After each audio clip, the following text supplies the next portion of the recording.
Hello everyone. So I'm Tathastu. Welcome to Tathastu Study Space powered by ICC इच्छा पूर्ति coaching classes Udgir. और आज का जो हमारा लेक्चर है वो है थर्मोडायनेमिक्स के ऊपर। तो let me share screen with you guys, as I hope that you can see my screen also, and let me make a big for you. Okay, so आज का बच्चा जो हमारा टॉपिक है वो है थर्मोडायनेमिक्स। क्या है वैसे बच्चा ये थर्मोडायनेमिक्स? तो हमारे फिजिक्स की वो ब्रांच ऑफ फिजिक्स कह सकते हो, वैसे केमिस्ट्री में भी आती है, branch of physics in which we study about, वैसे ये सब लिखने की जरूरत नहीं है, we study about energy and the relation between energies and work, temperature, etcetera etcetera. इन सब चीज़ों के बारे में हम यहाँ पे स्टडी करते हैं। उस ब्रांच को ही बच्चा यहाँ पे थर्मोडायनेमिक्स कहते हैं। ठीक है, जो इसकी स्टार्टिंग है ना, हम वो करते हैं कहाँ से? थर्मल इक्विलिब्रियम से। किससे? थर्मल इक्विलिब्रियम से। What is thermal equilibrium? तो सपोज करो जैसे कोई भी दो ऑब्जेक्ट्स हैं, अगर वो थर्मल इक्विलिब्रियम में हैं तो उनका जो टेम्परेचर है वो क्या होगा? इक्वल होगा। तो suppose there are two objects are in thermal equilibrium, are in thermal equilibrium if they have equal temperature. if they have equal temperature, और ये equal temperature से ही मतलब नहीं है, it means and उनके बीच में कोई हीट फ्लो ही नहीं है, there is no heat flow between them, there is no heat flow between them, उनमें कोई हीट फ्लो ही नहीं है। सपोज करो अगर मैं बोल दूं यहाँ पे कि 80 डिग्री सेल्सियस टेम्परेचर है और ये मैंने कनेक्शन बिठाया है, इसको उसमें कनेक्ट कर दिया यहाँ पे, और यहाँ पे है 20 डिग्री सेल्सियस, ऑब्वियसली तो जो एनर्जी यहाँ पे हीट फ्लो हो रही है और किस डायरेक्शन में फ्लो होगी? इस डायरेक्शन में फ्लो होगी।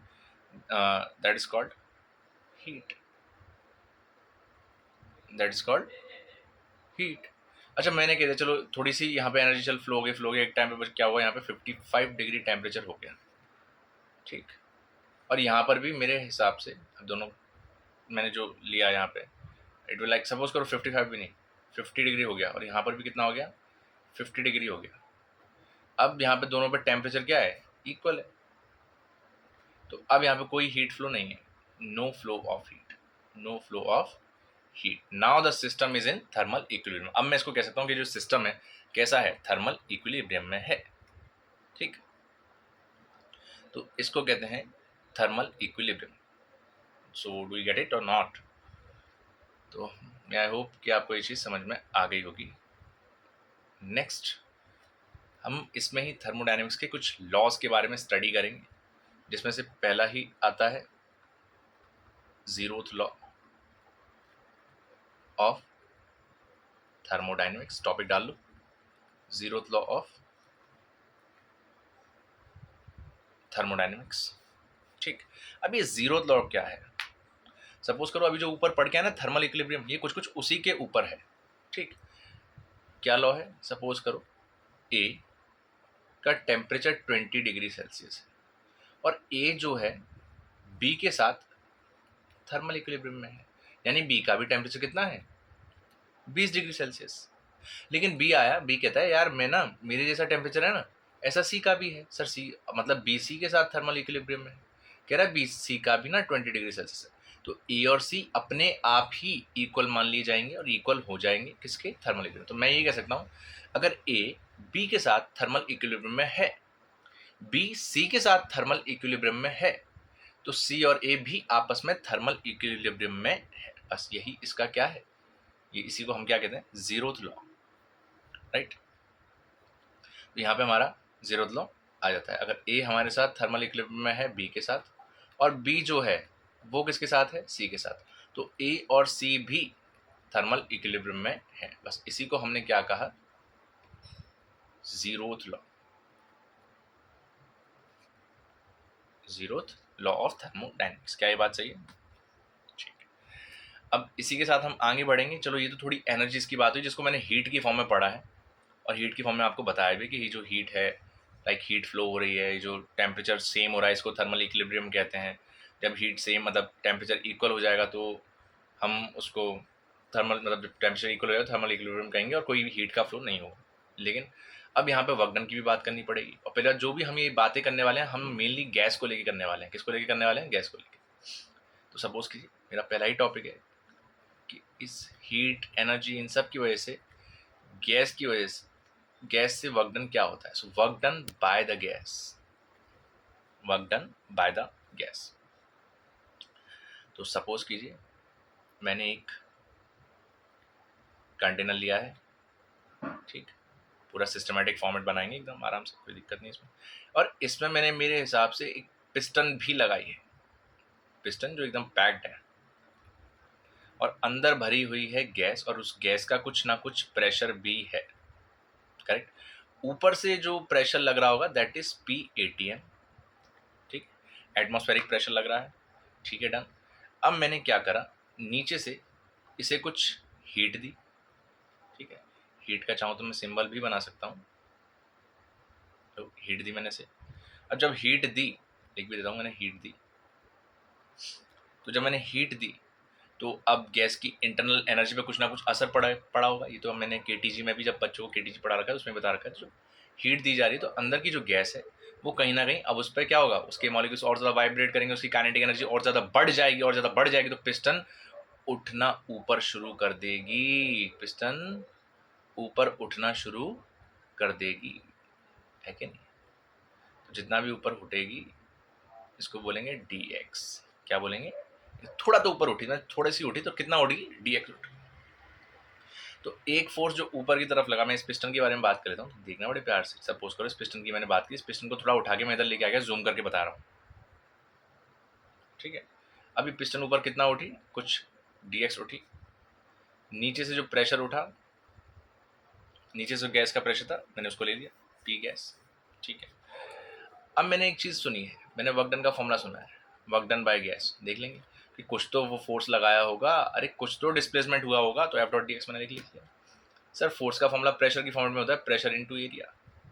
प्रेशर किसका बेटा, गैस का। एरिया बेटा किसका, पिस्टन का। साथ में DX, और डॉट है तो मैं साथ में PDX, यानी याद है ना A.B को हम क्या लिख सकते हैं, AB cos थीटा। तो यहाँ पे F.dx हो जाएगा, और मैंने इसका जब डॉट खुला तो डॉट बेटा किस में हो सकता है, F.dx cos थीटा में हो सकता है।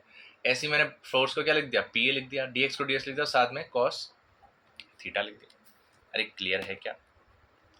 तो जैसे जैसे लिखता जाऊंगा वैसे वैसे कंप्लीट होता जाएगा, और मेरे हिसाब से शायद जो फोर्स है वो भी ऊपर की तरफ लग रहा है, और डिस्प्लेसमेंट भी ऊपर की तरफ हो रहा है, तो जो थीटा है वो 0 है, और cos 0 की वैल्यू मेरे हिसाब से 1 होती। तो अब मैं इसे लिखूंगा P ऑफ गैस, साथ में एरिया, साथ में DX। ये हो गया वर्क डन, ठीक।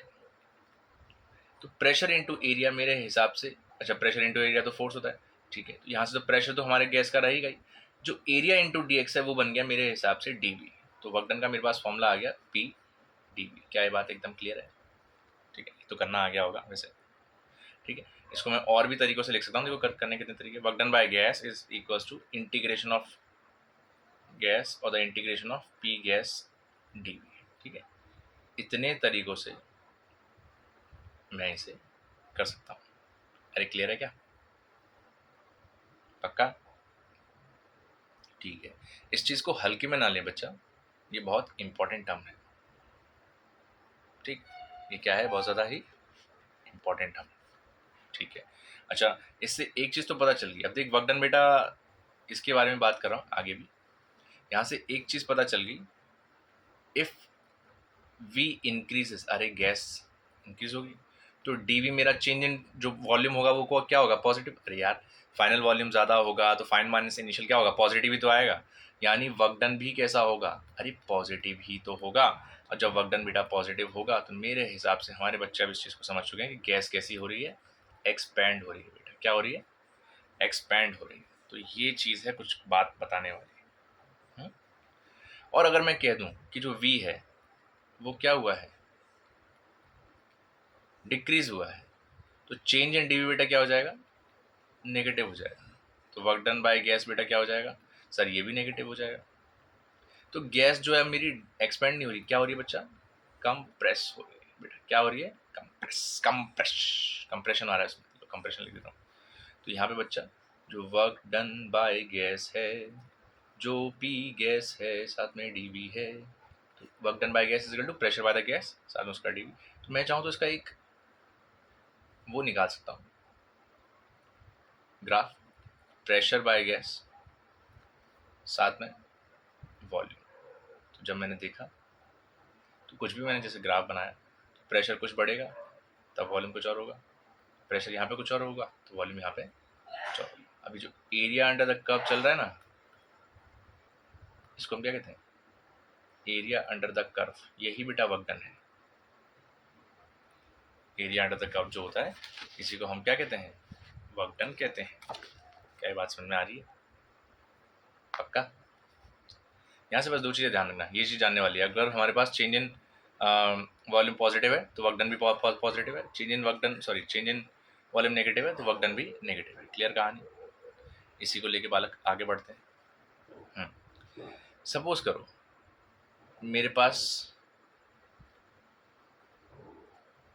एक स्टेट दे रखी है, ठीक है, यहाँ पे इसमें कुछ गैस दे रखी है मेरे हिसाब से, उसका कुछ प्रेशर P1 है, वॉल्यूम V1 है, टेम्परेचर T1 है।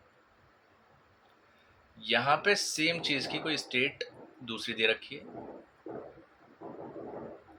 ठीक, लेकिन यहाँ पे अब उसका क्या क्या चेंज हो चुका है, प्रेशर P2 है, वॉल्यूम V2 T2। अरे ये सेम चीज़ है, बट इसको यहाँ से यहाँ तक पहुँचने के लिए इसको मैं लिख देता हूँ, ये कौन है, ये स्टेट 1 है, ये कौन है, स्टेट 2 है। इसको यहाँ से लेके यहाँ तक जाने के लिए how many process are there, infinite number of process लग जाएंगी। कितनी प्रोसेस हो सकती है यार, इनफाइनाइट हो सकती हैं। कितने रास्ते हो सकते हैं, इनफाइनाइट हो सकते हैं कि भैया इसका प्रेशर वॉल्यूम टेम्परेचर चेंज कितने तरीकों से हो सकता है, इनफाइनाइट। अरे इनफाइनाइट प्रोसेस, हम तो यहाँ पे बहुत लिमिटेड पढ़ने वाले हैं, बट यहाँ पे इनफाइनाइट चीज़ों की बात होने वाली है, ठीक है। अब सबसे पहले सर ऐसी चीज़ों को डिस्कस करने से, जब ये मैंने बनाया, पहले बना लो आप इसे, क्योंकि मैं इससे ज़्यादा टाइम नहीं दूंगा। तो सबसे पहले जब ऐसी चीज़ों के बारे में बात हुई तो मैंने सबसे पहले बात किसकी करी, आइसो कॉरिक प्रोसेस की। आइसो कॉरिक प्रोसेस, ठीक है। आइसो कॉरिक बोल लो या फिर हम इसे एक और नाम देते हैं, आइसो वॉल्यूमेट्रिक प्रोसेस। कौन सी प्रोसेस, आइसो वॉल्यूमेट्रिक प्रोसेस। इसमें बच्चा क्या होता है, वॉल्यूम बेटा कांस्टेंट होता है। अगर वॉल्यूम कांस्टेंट है तो चेंज इन वॉल्यूम क्या हो जाएगा बेटा, जीरो हो जाएगा। चेंज इन वॉल्यूम क्या हो जाएगा, जीरो हो जाएगा। अब यही सर जो आप स्टेट की बात कर रहे थे यहाँ पे तो इसमें P1 है, V T1 है। अब जो चेंज हो जाएगी तो यहाँ पे क्या हो जाएगा, P2 हो जाएगा, V T2 हो जाएगा। अरे वॉल्यूम चेंज नहीं होगा क्या सर, वॉल्यूम V का V रहेगा, वॉल्यूम क्या रहेगा, V कांस्टेंट हो जाएगा। क्या चीज़ समझ में आ रही, वॉल्यूम क्या हो गया, कांस्टेंट हो गया, ठीक है। और एक और चीज़, हम इसको क्या बोल रहे हैं, मतलब ये जो कंटेनर है, यहाँ पे जो गैस है, हम इसको एक और नाम दे सकते हैं कि साला ये जो कंटेनर है ना, यही रिजिड है, रिजिड कंटेनर। रिजिड कंटेनर भी करके कभी बार क्वेश्चन में आ जाता है, जिसका मतलब क्या होगा, rigid container means volume does not change, volume does not change, volume change नहीं हो रहा है। क्या ये बात समझ में आ रही, ठीक है। अब कोई भी हमारे पास सिस्टम है, जैसे हम जिस सिस्टम की बात कर रहे हैं, टेम्परेचर T1 से T2 जा चुका है, प्रेशर P1 से P2 जा चुका है, अरे वॉल्यूम V1 से V1 ही है, चेंज ही नहीं हो रहा है। तो इसको हमने कह दिया बेटा आइसोकॉरिक प्रोसेस। कौन सी प्रोसेस, आइसोकॉरिक प्रोसेस। अच्छा, इसको और भी देख, और चीज़ों के ऊपर बात करें तो आपने एक इक्वेशन सुनी होगी, PV is equal to NRT। Chemistry वाले माँ साहब ने भी पढ़ाई होगी, और हम तो केटीजी में भी पढ़ा रहे हैं, हम लोग अच्छे आदमी है ना। तो P equals to nRT divide by V हो जाएगा। देख बच्चा, n तो पहले से ही कांस्टेंट नंबर ऑफ मोल होता है, R कांस्टेंट, अब हमने V भी कांस्टेंट कर दिया है, तो जो प्रेशर है बेटा वो तो, अब सपोज कर अभी जो प्रेशर है अब ये क्या बन जाएगा, ये तो पूरा का पूरा बेटा कांस्टेंट बन गया। तो मैंने एक इक्वेशन मैं बनाई, ध्यान से समझना इस चीज़ को। इक्वेशन कैसी बनाई, सर ये तो कांस्टेंट हो गया, तो मैं इसको कंपेयर कर सकता हूँ किससे, सोच किससे कंपेयर करूँगा। P को कंपेयर करा Y से, NR को बेटा कंपेयर करा M से, और T को कंपेयर करा X से, Y इजिकल टू MX, और साथ में देख बेटा इधर भले ही कुछ नहीं है, जीरो है मुझे पता है, तो मैं C से, Y equal to MX plus C, मतलब मैं स्ट्रेट लाइन की एक इक्वेशन बना सकता हूँ बहुत ही शानदार तरीके से। सर Y पे कौन होना चाहिए, प्रेशर होना चाहिए। सर X पे कौन होना चाहिए, T होना चाहिए। और यहाँ पे y इक्वल टू nRT, और भैया यहाँ से एकदम निकलेगी, यहाँ से क्या, एकदम से एक बढ़िया शानदार स्ट्रेट लाइन, ऐसे करके, कैसे करके, ऐसे, ये देखिए एकदम स्ट्रेट लाइन, सही है क्या। अरे हाँ ना, कुछ तो बोलो। अब भैया प्रेशर बढ़ता जा रहा है, बढ़ता जा रहा है, तो ये जो चीज़ हो रही है ऊपर की तरफ जा रहा है, तो जब भैया ये क्या हो रहा है, अब ये ऊपर जाएगा तो हीटिंग होगा, नीचे आएगा तो कूलिंग होगा, ऊपर जाएगा तो हीटिंग और नीचे आएगा तो कूलिंग। इस बात को ध्यान रखो। इसके जैसे और ग्राफ बना सकते हो क्या सर, बिल्कुल बना सकते हैं। अच्छा y equal to m x plus c तो ठीक है, m क्या होता है बेटा, m जो होता है मेरे हिसाब से हमारे बच्चे जानते हैं उसको स्लोप कहते हैं।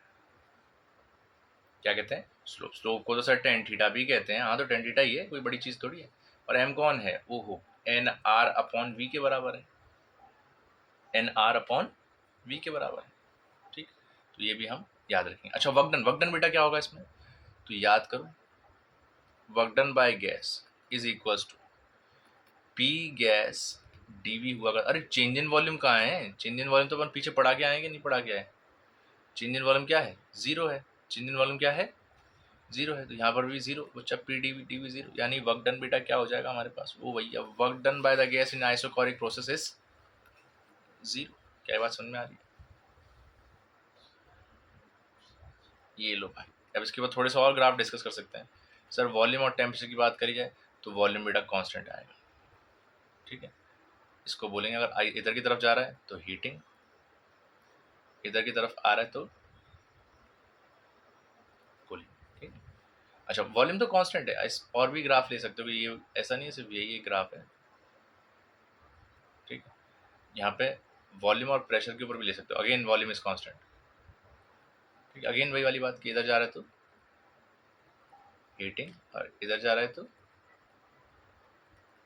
कूलिंग, दोनों ही केस में हमारे पास क्या रहेगा, कांस्टेंट। क्लियर है।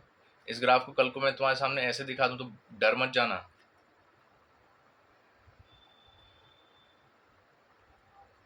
ये प्रेशर है, ये वॉल्यूम है, तो वॉल्यूम फिर से बेटा कांस्टेंट, भाई ऊपर जा रहा है तो हीटिंग है और नीचे आ रहा है तो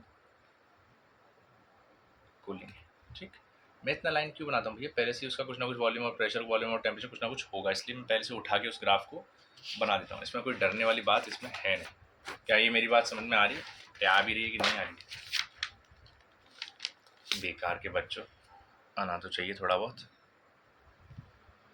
हाँ नेक्स्ट, नेक्स्ट प्रोसेस है, अरे लिख लिया कि नहीं लिखा था ये, देखो इस सब में एक चीज़ इंपॉर्टेंट है बच्चा, वो जो अभी मैंने लिखा था ना थोड़ी देर पहले, अभी ये जो tan theta is equal to N R upon V, इसे मत भूल जाना, ये इंपॉर्टेंट है। मैंने भले ही इसको लिखा के थोड़ा सा शॉर्ट टाइम ज़्यादा आप करने के लिए, लेकिन आप इसे मतलब ऐसा नहीं कर देना कि भूल गए भैया, हाँ इंपॉर्टेंट है भाई, बहुत इंपॉर्टेंट है,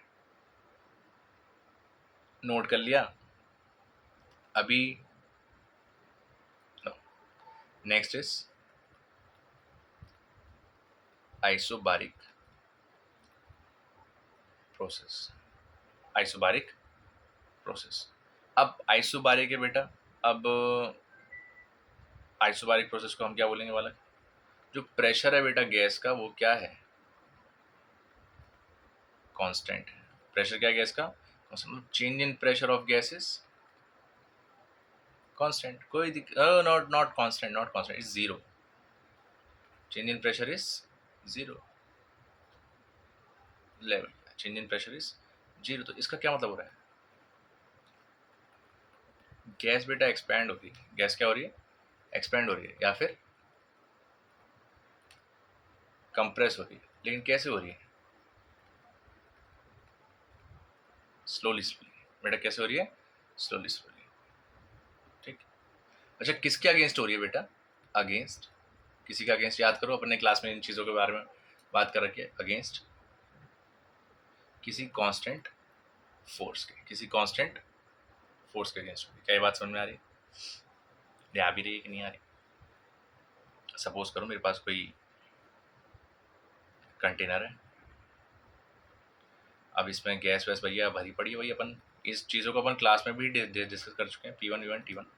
यहाँ पे तो बस मैं रिवीजन के पर्पज से समझा रहा हूँ, और ये लेक्चर भी पूरा रिवीजन के पर्पज से, ऐसा कभी वो नहीं समझना कि हम इसे बहुत डिटेल में चल रहे हैं। हाँ इसमें डिटेल में लेके चलूँगा, बट ये इतना वो नहीं है, अपन जो क्लास में करते हैं बच्चा, वो बहुत ही बवाल चीज़ है।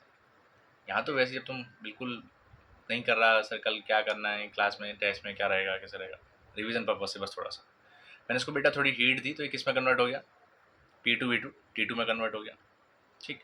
सपोज कर बच्चा मैं इसको करने के, और ऐसा नहीं है कि मैं सिर्फ तुम्हें ऐसे ही दिखाऊं कि हाँ ये ऐसे करा दिया सर ने, इतना ही रह गया, कुछ वो है नहीं, कोई और तरीका नहीं है। मैं सिर्फ हीट को बार बार ऐसे दिखा देता हूँ, कभी कभार तुम्हें हीट को मैं ऐसे भी दिखा दूँ, मैंने तुम्हें सिस्टम ऐसे भी बना के दिखा रखा है, शायद शायद क्या बना के दिखा रखा है,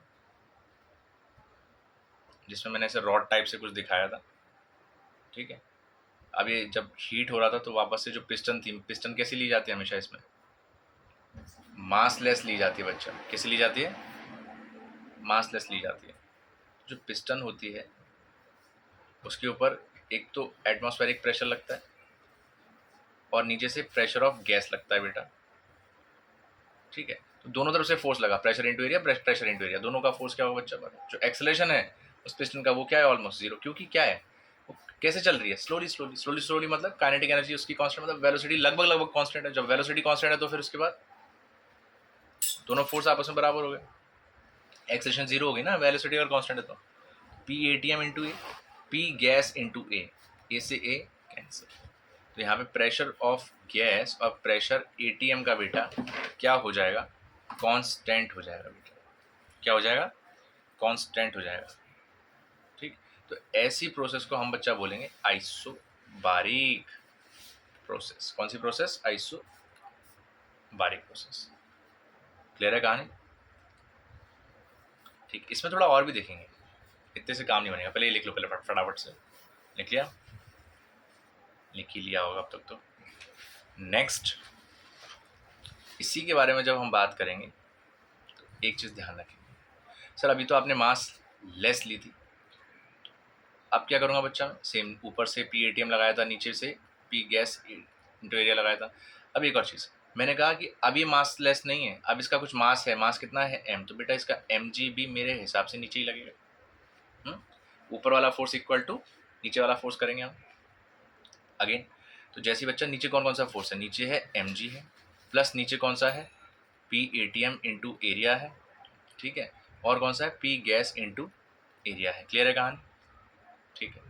तो जब मैं पी गैस निकालूंगा, पहले मैं पी गैस को इधर लिख लेता हूँ, तो सोचो एरिया को मैं, एरिया को इन सबको नीचे भेज दूंगा, एरिया को नीचे भेज दूंगा डिवाइड में, तो ये कितना हो जाएगा, M ji divide by area, साथ में P A T M into area divide by area. शायद एरिया से एरिया यहाँ पे हो जाएगा कैंसल, है कि नहीं। तो पी गैस के लिए बच्चा मेरे पास प्रेशर ऑफ द गैस कितना आ जाएगा, it is about M G upon A plus P A T M, right. और ये भी क्या रहेगा, कांस्टेंट, ये भी क्या रहने वाला है, कांस्टेंट। और भी कोई तरीके से सर कर सकते हैं क्या, यस। वर्क डन इतने तरीकों से हो सकता है, तो प्रेशर इतने तरीकों से दिखाया जा सकता है, ठीक है। देख एक और बहुत कमाल की चीज़ सिखाऊंगा इसमें, देखना वाला कि इसमें अगर सपोज करो मेरे पास ये कोई कंटेनर दे रखा है, एक तो उस पर डायग्राम नहीं आ रहा, अच्छे नहीं होता, चलो मैं दूसरा पेज ही ले लेता हूँ। और कौन सा तरीका है,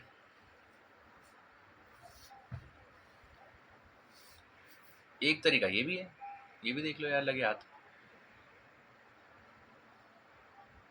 सपोज करना है इसे मैंने स्प्रिंग लगा रखी है, ठीक, स्प्रिंग लगा रखी है और यहाँ पे मैंने एक पिस्टन फिट कर रखी है, ठीक है। नीचे वो भी लगा रखी है, अपने रॉड वॉड का भी इंतजाम है टेम्परेचर बढ़ाने के लिए, जब टेम्परेचर बढ़ाऊंगा तो, ठीक। अब कोई इसी स्टेडी कंडीशन पे वही है, पिस्टन बीटा ऊपर जाएगी, ठीक। अब वही है, यहाँ पे हमारे पास पिस्टन ऊपर जाएगी। अच्छा, पिस्टन बेटा जब ऊपर जाएगी तो जो स्प्रिंग है वो ऊपर कंप्रेस होगी, तो उसका फोर्स तो बेटा नीचे फील होगा ना, की एक्स, तो की एक्स तो नीचे लगा ना। हमेशा याद रखो, स्प्रिंग फोर्स हमेशा अपोजिट डायरेक्शन में लगता है। अगर कंप्रेस हो रही है तो की एक्स इधर लगेगा, और एक्सपेंड हो रही है, एक्सटेंड हो रही तो की एक्स इधर लगेगा। तो यहाँ तो भैया कंप्रेस हो रही है तो की एक्स कहाँ लगेगा, नीचे लगेगा। अब की एक्स नीचे लगेगा तो नीचे एक और फोर्स लगेगा बेटा, P A T M into area, ठीक है। एक और चीज़ बेटा, अभी हमने इसको मास लेस नहीं माना, इसका मास m है, तो नीचे एक और चीज़ लगेगा, दैट इज कॉल्ड mg। ऊपर की तरफ से भी एक चीज़ लगेगा, that is a pressure of gas into area. ये सर प्रेशर इनटू एरिया क्या है, फोर्स। ये प्रेशर इनटू एरिया क्या है, फोर्स है। की एक्स क्या है, फोर्स है। mg क्या है, फोर्स है। ये स्प्रिंग फोर्स है, ये mg फोर्स है। पी एटीएम एटमोस्फेरिक के द्वारा लगाया हुआ फोर्स है, वो फोर्स है। पी गैस, ये गैस के द्वारा लगाया हुआ फोर्स है, ठीक है। तो ऊपर वाला फोर्स इक्वल टू नीचे वाला फोर्स, फिर से ही करना पड़ेगा बच्चा मुझे, तो करा मैंने। ऊपर कितने फोर्स लग रहे हैं sir, pressure of gas into area लग रहा है बस। नीचे की तरफ बच्चा कौन कौन सा फोर्स लग रहा है, तो बेटा A T M into area लग रहा है, साथ में के एक्स लग रहा है, साथ में एम जी लग रहा है, ठीक है।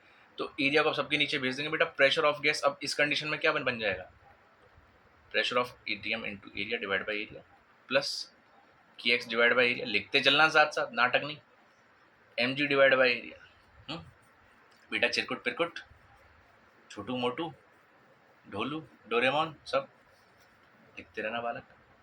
तो बेटा एरिया से एरिया क्या हो जाएगा, कैंसिल। अब बताओ तमीज से, प्रेशर ऑफ गैस बच्चा क्या हो जाएगा, p A T m plus की x divide by area plus m ji divide by area. अरे वाह, ये तो बहुत शानदार रिजल्ट निकल के आ गया यार। समझ गए ना, मतलब करना क्या है, ठीक है। कि सर लेकिन क्या आप एक बात बताओ, ये आइसोबारिक प्रोसेस है क्या, ये वाला नहीं है। पूछ क्यों नहीं है, ये वाला नहीं है सर, इसमें तो कंडीशन नहीं आ रही सर, ये कांस्टेंट फोर्स नहीं है यार। सर कांस्टेंट फोर्स क्यों नहीं है, देखो अच्छा, जैसे जैसे एक्स बढ़ता जाएगा स्प्रिंग फोर्स भी तो चेंज होता जाएगा ना। फोर्स का फॉर्मूला क्या है, स्प्रिंग फोर्स का, स्प्रिंग फोर्स फॉर्मूला क्या है बालक, एफ इजिकल टू की एक्स ना। तो जैसे जैसे एक्स बढ़ेगा वैसे फोर्स चेंज होगा, तो ये तो वेरिएबल फोर्स हो गया ना यार। कैसा फोर्स है, ये वेरिएबल फोर्स है। और अपन ने तो बात तो सिर्फ कांस्टेंट फोर्स की बात करी थी, ठीक है। तो मैंने एक बात ही लिख दूंगा इसे बस, अब अपनी लैंग्वेज में लिखूंगा तो गैस एक्सपेंड तो होगी, gas expand against variable force, against variable force, तो आइसोबारिक नहीं होगी, आइसोबारिक नहीं होगी। क्या ये बात समझ में आ रही है, क्या ये आइसोबारिक था, हाँ था, क्योंकि बेटा एम जी कॉन्स्टेंट फोर्स ही तो है, नीचे की तरफ लग रहा है। पीएटीएम एटमॉस्फेरिक प्रेशर कांस्टेंट फोर्स है, कोई बात नहीं, सारे कांस्टेंट फोर्स है। इससे पहले जो अपन ने कहा था ये कांस्टेंट फोर्स है, ये भी कांस्टेंट, ये भी कांस्टेंट, ये भी कांस्टेंट, बट ये कांस्टेंट नहीं क्योंकि इसमें स्प्रिंग लग गया बेटा। तो जहां लग गया स्प्रिंग वहां कांस्टेंट फोर्स नहीं। क्या मेरी बात समझ में आ रही है, तो बस इसके लिए नहीं हो गया। तो सर फिर कराया ही क्यों यार, ये जब इतना सब नाटक करवा दिया, तो सिर्फ समझाने के पर्पस बेटा ऐसा भी सिस्टम आ सकता है, तो हमें पहचानना भी चाहिए कि स्प्रिंग फोर्स है, वेरिएबल फोर्स है। जब वेरिएबल फोर्स है तो यहाँ पे जो हमारे गैस एक्सपेंड हुई है वो कांस्टेंट फोर्स के अगेंस्ट नहीं हुई। जब कांस्टेंट फोर्स के अगेंस्ट नहीं हुई तो सर ये प्रोसेस आइसोबारिक नहीं कहलाएगी। क्या ये सारी आइसोबारिक कहलाएंगी, बिल्कुल कहलाएंगी, क्योंकि सब कांस्टेंट फोर्स के अगेंस्ट एक्सपेंड हुई है। बेचारी पे ऊपर से कुछ एटमॉस्फेरिक प्रेशर वाला एरिया लग रहा हो, लेकिन तब भी वो ऊपर बढ़ा है उसका, तब भी पिस्टन ऊपर उठा है, गैस एक्सपेंड हुई है। यहाँ पे पीएटीएम भी लग रहा था, एमजी भी लग रहा था, तब भी बेटा ऊपर बढ़ के जो मतलब पिस्टन ऊपर उठी है उसका गैस एक्सपेंड हुआ है, तो कांस्टेंट फोर्स है ना। लेकिन यहाँ पे जैसे पिस्टन ऊपर बढ़ा है वो बढ़ने की कोशिश कर रहा होगा, लेकिन ये स्प्रिंग ने और उस पर दबाव बनाया कि कंप्रेस होते होते प्रेशर बेटा फोर्स बढ़ जाता है, वेरिएबल फोर्स है। तो यहाँ पे ये आइसोबारिक प्रोसेस नहीं है, इसने थोड़ा घाटा करवा दिया, ठीक। चलो अब इसको आगे बढ़ाते हैं अपन इसी बात को। तो जो प्रेशर अपना भैया ऑफ प्रेशर ऑफ गैस, इसके बारे में पहले बात कर लेते हैं। अब इसके ग्राफ भी नहीं बनाया यार आइसोबारिक के, तो constant pressure of gas constant, change in pressure of gas is zero कर रहे थे अपन, तो वर्क डन, वर्क डन निकालेंगे। ठीक है, वर्क डन बच्चा क्या कैसे निकालते हैं याद करो, work done by gas is integration of pressure of gas, अरे इनटू में डीवी, अरे सही है। कहाँ से लेकर सर, वॉल्यूम V1 से V2 तक लेके जाएंगे, तो प्रेशर ऑफ गैस तो हम बाहर निकाल देंगे, इंटीग्रेशन करेंगे, इंटीग्रेशन बेटा डीवी का से V हो जाएगा, वॉल्यूम V1 से लेके V2 तक। ठीक है, तो प्रेशर ऑफ गैस बच्चा कितना हो जाएगा हमारे पास, V final minus V initial, final minus initial ले लेता हूँ बच्चा, यही मेरे को आता है, तो फाइनल माइनस इनिशियल। यहाँ से एक चीज़ समझ में आ गई यार, बहुत कमाल की चीज़ है, देखते चलना मैं क्या करने वाला हूँ, हैरान हो जाओगे तुम लोग। बताऊँ बताऊँ क्या, तो work done by gas is equals to, अरे pressure of a gas V final, अरे minus pressure of a gas V initial, याद है क्या। तो इसको बच्चा मैं क्या लिख सकता हूँ, पीवी, अरे NRT फाइनल, अरे NRT इनिशियल, अरे इसको तो मैं NR कॉमन ले लूँगा, तो इसमें क्या हो जाएगा, T final minus T initial. समझ में तो आ रहा है ना बच्चा, इसमें कोई बड़ी बात नहीं है। देखियो T final minus T initial में डेल्टा T लिख सकता हूँ क्या, तो वर्क डन बेटा मेरा कितना आ जाएगा, NR डेल्टा T के बराबर हो जाएगा। क्या ऐसे साढ़े साढ़े कॉन्सेप्ट हैं, सब आते हैं, हो जाएगा हो जाएगा, तुम लोग क्यों इतना वो करते हो, इसे ये बताओ, ये चिरकुट टाइप कॉन्सेप्ट है। इसका देख ग्राफ भी बनाऊंगा ना बच्चा, तो देख कैसा बनेगा, सोच। अब वही है, सपोज का देख, ये मैंने प्रेशर का बना दिया, ये मैंने वॉल्यूम का बना दिया, ठीक है। तो प्रेशर तो मेरा कांस्टेंट है, तो ग्राफ की लाइन बेटा ऐसे बन जाएगी, देख V1 V2, वही वाली बात, ऊपर जा रहा है नीचे आ रहा है, कूलिंग हीटिंग खुद अपने आप से लगा लेना भैया। ठीक है, और क्या बता सकता हूँ, ये देख यहाँ से बता सकता हूँ,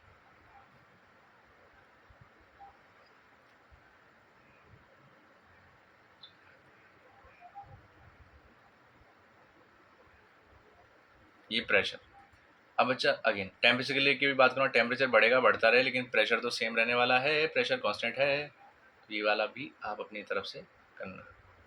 81 है, 82 है, ठीक।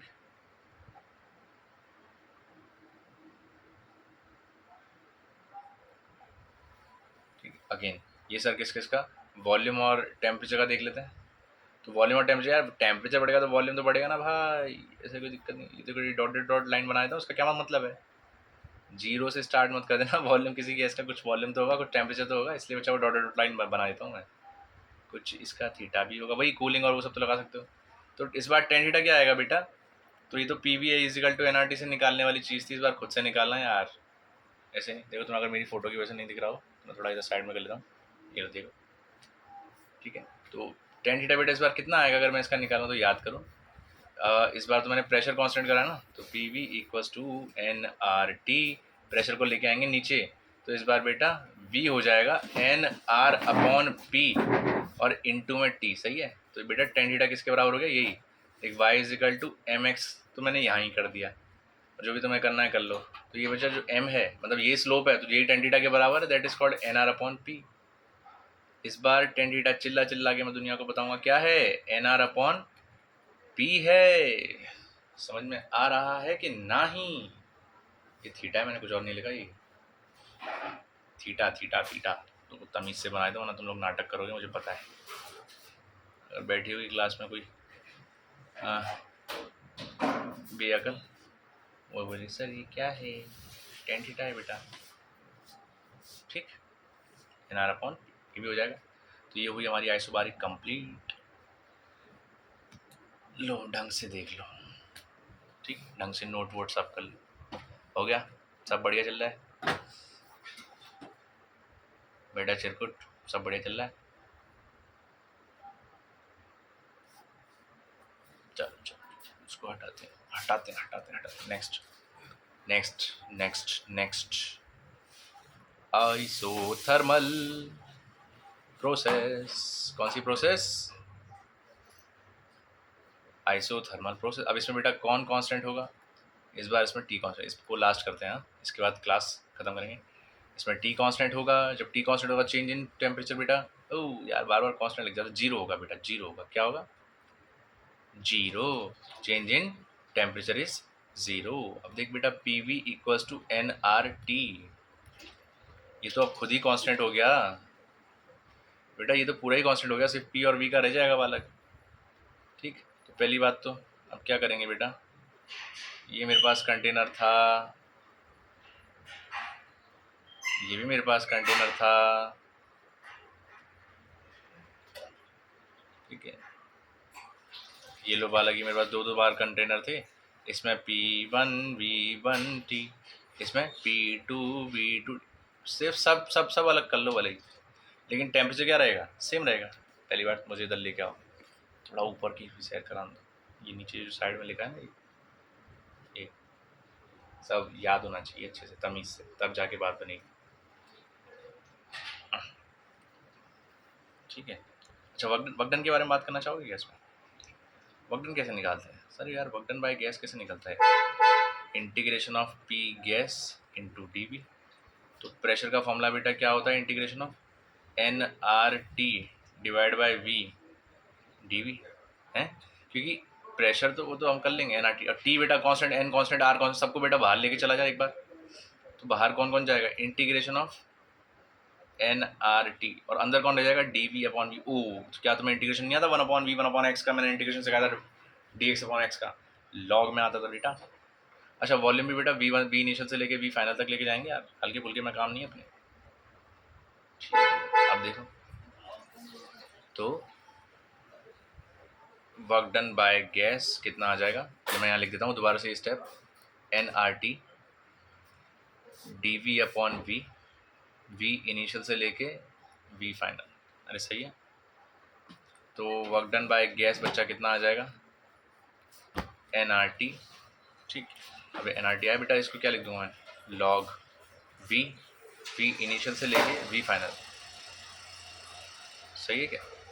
तो work done by gas n are t, ठीक है, तो एक बार तो लिख दूंगा log v final minus we initial, और मेरे हिसाब से हमारे बच्चे जानते हैं n R T log v final minus v, मतलब log m minus log n को हम लिखते हैं v final divide by v initial. अरे एम माइनस एन को जानते तो ना, एम अपॉन एन हो जाएगा, नहीं जानते, बेअकल बच्चे हैं, बेइज्जती करवाने में नंबर एक।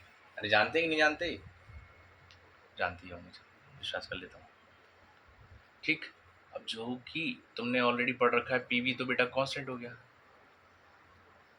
पीवी क्या हो गया, कांस्टेंट, तो पी वी तो कांस्टेंट, तो मेरे हिसाब से हमारे बच्चे तो ये भी जानते होंगे फिर sir, p one we one या p initial we initial equal to P final we final. तो अगर मैं यहाँ से निकालूँ v final divide by v initial, ये निकल के आएगा p initial upon p final. तो बेटा v final by v initial की जगह तो मैं ये भी पटक के रख सकता हूँ, अरे हाँ ना, कुछ तो बोलो, लाओ पटक दो फिर क्या है। तो जैसे ही बेटा इसको उठा के हमने इस पर पटका, तो V work done by gas ये हो जाएगा बेटा N R T log P initial divide by P final.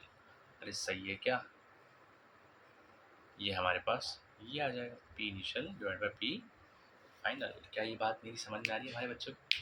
यहाँ से हमारे पास आइसोथर्मल की भी कंप्लीट हो गई बेटा, देख रहे हो काम ज़बरदस्त चालू है हमने। एक बार देख लो, पहले सारा नोट कर लो, समझ लो कि सर आपने क्या करा, एन आर टी लॉग ये सब सब सब सब बिठा दिया एकदम कंप्लीट ज़बरदस्त तरीके से, धागा खोल दिया पूरा का पूरा कंप्लीट, ऐसा कुछ भी नहीं है जिसमें ना आए। और थोड़ा ग्राफ ग्राफ वाला पार्ट है वो भी देख लेते हैं, उसको फिनिश करते हैं फिर ला वाला। तो इसको और कंप्लीट करेंगे, अभी कर रहे हैं ख़त्म, फिर सुन गया ला, ये लास्ट रह गया बालक, इसको ही फिनिश करते हैं।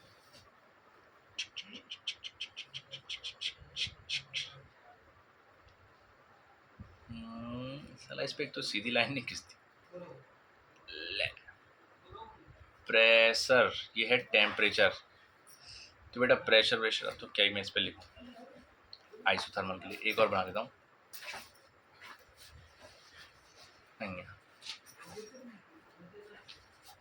ये टेम्परेचर और ये वॉल्यूम के लिए बना देता हूँ। अच्छा एक और बना देता हूँ,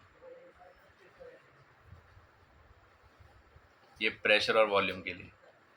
अरे यार एक बात बताओ, जब P V equals to constant है तो प्रेशर जो है इन्वर्सली प्रोपोर्शनल हुआ ना वॉल्यूम। अरे वॉल्यूम अभी नीचे भेज दूंगा तो फिर वॉल्यूम बढ़ेगा, प्रेशर कम होगा, या प्रेशर बढ़ेगा तो वॉल्यूम कम होगा, तो इन्वर्सली प्रोपोर्शनल हुआ ना ये।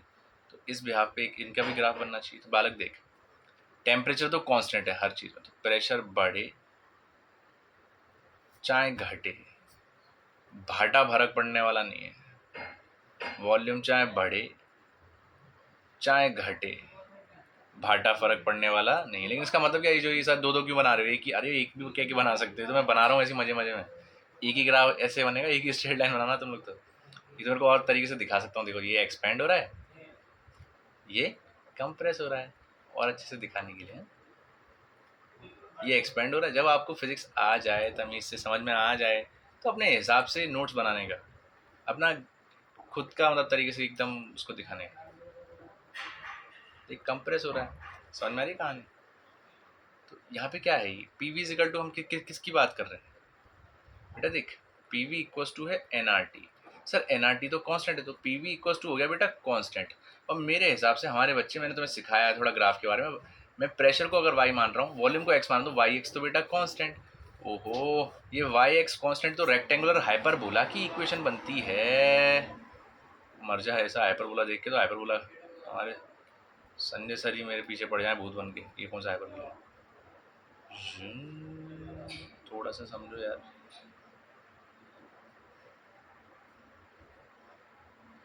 ये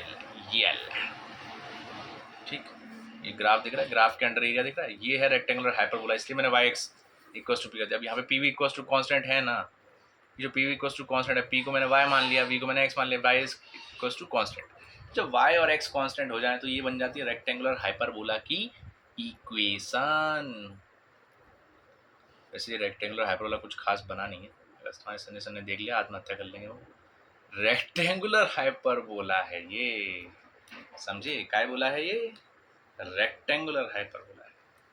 और इसने कहे हुए हैं P1 V1, इसको कहते हैं P2 V2। और ये सब क्या है बालक? ये सब है isothermal.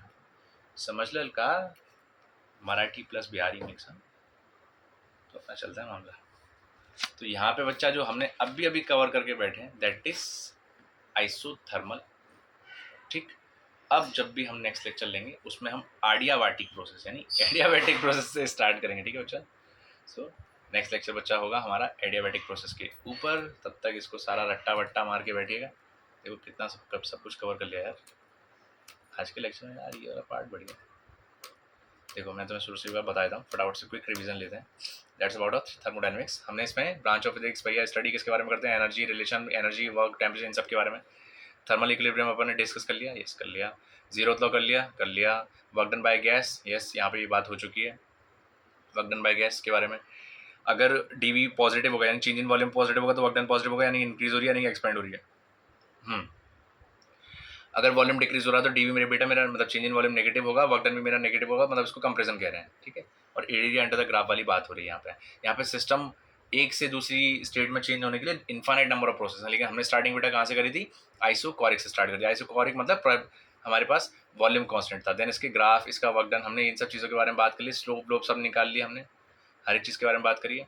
Then it's about a graph, तो हमने heating cooling heating cooling heating cooling बेटा सब में वैलिड है, लेकिन बस मैंने सिखाया आपको एक ही में है। ठीक है? बाकी आप अपने आप से लिखेंगे सभी ग्राफ्स में। ठीक है? कंसेप्ट नहीं छोड़ना, कंसेप्ट साथ में रखना है।